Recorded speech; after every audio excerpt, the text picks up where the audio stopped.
നമസ്കാരം. 2024 ലോക്സഭാ തെരഞ്ഞെടുപ്പിൽ കോൺഗ്രസിന് തിരിച്ചടിയായി വീണ്ടും സ്ഥാനാർത്ഥിയുടെ പിന്മാറ്റം വന്നിരിക്കുന്നു. മധ്യപ്രദേശിലെ ഇൻഡോർ ലോക്സഭാ മണ്ഡലത്തിലെ പാർട്ടിയുടെ സ്ഥാനാർത്ഥിയായ അക്ഷയ് കാന്തി ബാമാണ് വോട്ടെടുപ്പിന് 2 ആഴ്ച ശേഷിക്കെ നാമനിർദ്ദേശ പത്രിക പിൻവലിച്ചുകൊണ്ട് കോൺഗ്രസിനെ വലിയ പ്രതിസന്ധിയിലേക്ക് തള്ളിവിട്ടിരിക്കുന്നത്. തിങ്കളാഴ്ചയാണ് BJP MLA ആയ രമേശ് മെൻഡോളയ്ക്കൊപ്പം കളക്ടറേറ്റിലെത്തി അക്ഷയ് കാന്തി ഈ നാമനിർദ്ദേശ പത്രിക പിൻവലിച്ചിരിക്കുന്നത്.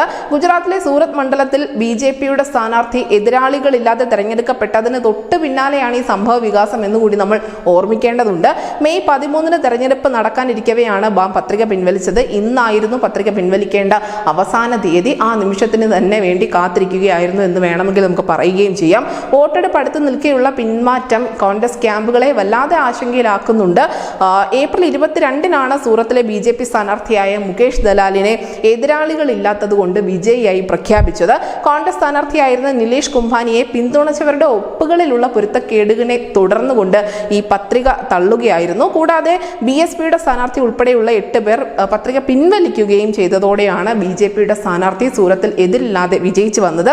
ഇത് തന്നെ ഇൻഡോറിലും ആവർത്തിക്കുമോ എന്നുള്ള വലിയ ആശങ്ക ഇപ്പോൾ കോൺഗ്രസിന് നിലനിൽക്കുന്നുണ്ട്. കോൺഗ്രസ് അറിഞ്ഞോ അറിയാതെയോ BJP വിജയിക്കാനുള്ള നീക്കങ്ങളാണ് നിലവിൽ നടത്തിക്കൊണ്ടിരിക്കുന്നത് എന്നുകൂടി നമുക്ക് കാണാൻ സാധിക്കും. എന്തായാലും ഇദ്ദേഹം BJP പാളയത്തിലേക്ക് എത്തിയിട്ടുണ്ട്. ഇനി ഏതെങ്കിലും ഒരു സീറ്റിൽ മത്സരിക്കുമോ എന്നുള്ള കാര്യത്തിലൊന്നും തീരുമാനമായിട്ടില്ല. പക്ഷേ വലിയ പ്രതിസന്ധി തന്നെയാണ് ഇപ്പോൾ ഇൻഡോറിൽ നിലനിൽക്കുന്നത്. News desk news India Malayalam.